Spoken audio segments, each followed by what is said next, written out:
دیکھیے پہلی بات تو یہ کہ ان لوگوں اس قسم کے جتنے بھی مسلمان بھائی اور بہنیں ہماری بات سن رہے ہیں ان سے ہماری گزارش ہے کہ کسی پر جھوٹا الزام لگانا سب سے پہلے یاد رکھیں یہ حرام اور گناہ کبیرہ ہے، اس لیے کہ نبی کریم صلی اللہ علیہ وسلم نے ارشاد فرمایا سفر معراج میں کہ میں نے کچھ لوگوں کو دیکھا کہ ان کے جبڑے چرے ہوئے تھے، جب پوچھا کہ یہ کیوں ایسا ہے تو بتایا گیا کہ یہ دوسروں پر الزام تراشی کیا کرتے تھے۔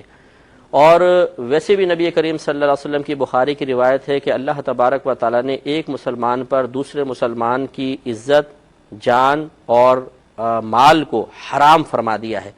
الزام سے چونکہ سامنے والے کی عزت کا زوال ہو جاتا ہے، لوگوں میں معروف ہو جاتا ہے، مثلا کسی کو بول دے جادو کرایا تو لوگ اس سے ڈرتے ہیں، نفرت کرتے ہیں، اور اس طریقے سے ایک شخص کی عزت کا زوال ہو جاتا ہے، اور یہ صرف ہمارے جھوٹے الزام کی بنا پر ہے۔ ان ایسے لوگوں سے کویسچن کیا جائے کہ اگر واقعی انہوں نے جادو کروایا، آپ قسم کھائیں اللہ تعالیٰ کی یہ جادو انہوں نے کروایا ہے، اگر آپ کھا سکتے ہیں تو قسم کھائیے، جب تک کوئی ثبوت نہیں، کوئی پروف نہیں، ویسے کسی پہ الزام لگانا ایک تو یہ گناہ۔ دوسری بات یہ ہے کہ رشتہ داری منقطع کرنے کے لیے واضح عذر چاہیے۔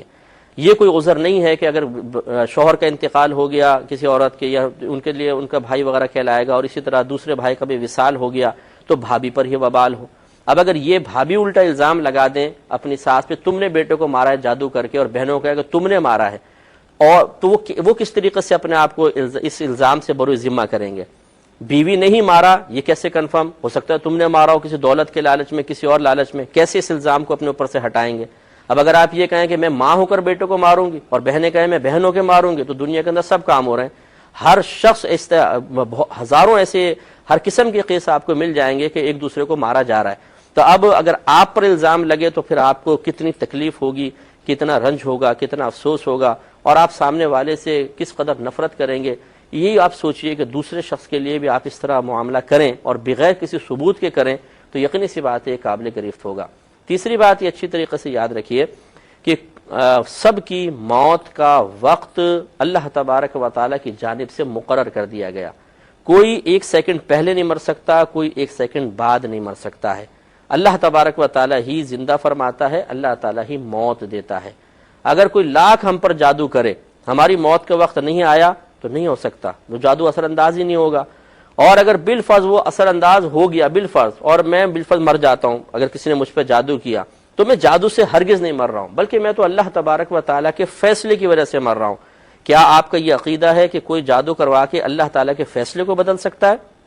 اگر یہ عقیدہ ہے تو آپ دائرہ اسلام سے خارج ہو جائیں گے۔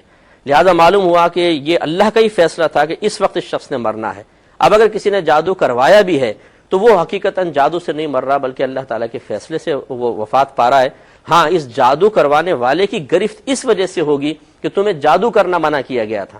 لہٰذا اب ایک شخص سامنے والا قرآن بھی اٹھا رہا ہے، قسمیں کھا رہا ہے، اور وہ واضح طور پہ کہہ رہا ہے کہ میں نے ایسا نہیں کیا، پھر اس پہ الزام، یہ بہت ہی بری چیز ہے، اور یہ بالکل مطلب مسلمانوں کے نظریات کے خلاف ہے۔ مسلمانوں کا طریقہ کار ہرگز یہ نہیں ہے، انہیں اللہ کی بارگاہ میں توبہ کرنی چاہیے، کامل توبہ کرنے کے بعد ان سے بلکہ معافی مانگنی چاہیے۔